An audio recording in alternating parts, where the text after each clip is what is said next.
என்ன தேவன் நம்மோடு பேசுகிறார் என்பதை கவனிக்க வேண்டும்.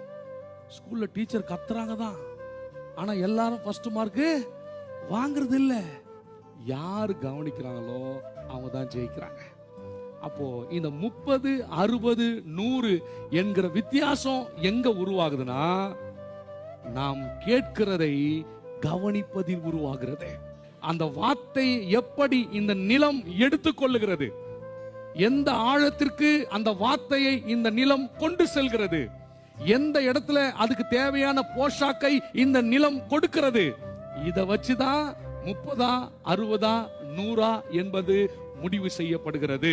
அப்ப கேட்கிறத என்ன பண்ணுமா, கவனிக்க வேண்டும்.